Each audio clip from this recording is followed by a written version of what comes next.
हमारे साहब मोदी जी खिचड़ी तो खाते हैं, लेकिन ठंडा करके खाते हैं खिचड़ी। ये बात अब समझ में आई है संजय राउत को।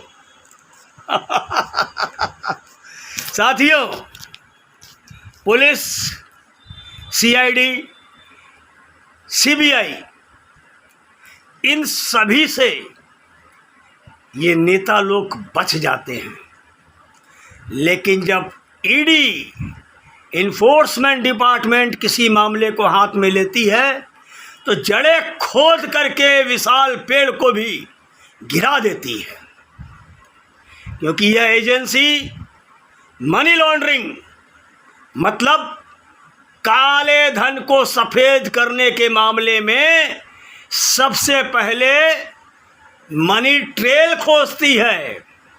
मतलब पैसा कैसे आया, कहाँ से आया, कहाँ गया, किसे दिया गया, ढूंढती है और एकदम चुपचाप फिर सब सबूत मिलने पर कार्रवाई करती है।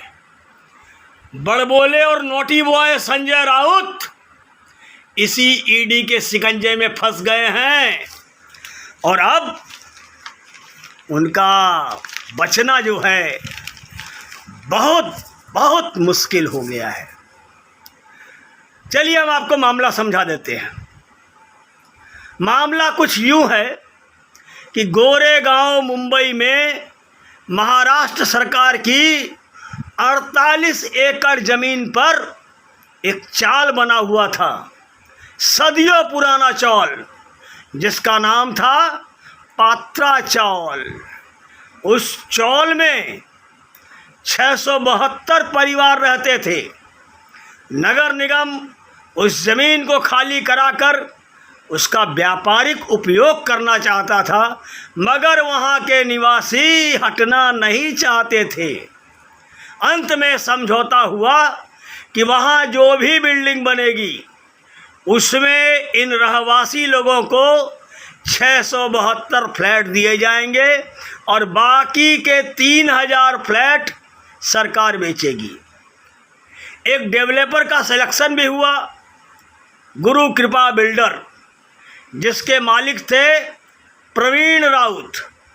पहले फेज में 672 फ्लैट बन गए, लोग उनमें रहने भी लगे, मगर प्रवीण राउत ने बाकी के फ्लैट नहीं बनवाए। फिर उसने खाली ज़मीन को दूसरे बिल्डर बधावन कंस्ट्रक्शन को बेच दिया। कुल 2000 करोड़ में सौदा हुआ, जिसमें 1000 करोड़ रुपया कैश में लिया गया।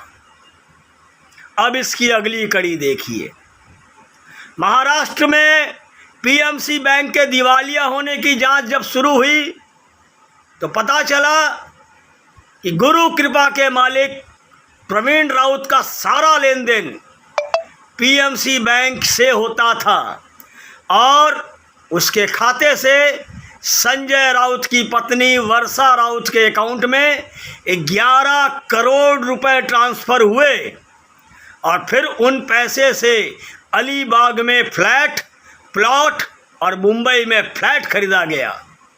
ईडी ने सारा मनी ट्रेल स्थापित कर लिया और फिर जनवरी में प्रवीण राउत गिरफ्तार हो गया और अब संजय राउत की बेरोजगार पत्नी के नाम से खरीदी गई संपत्ति ईडी ने अटैच कर ली है।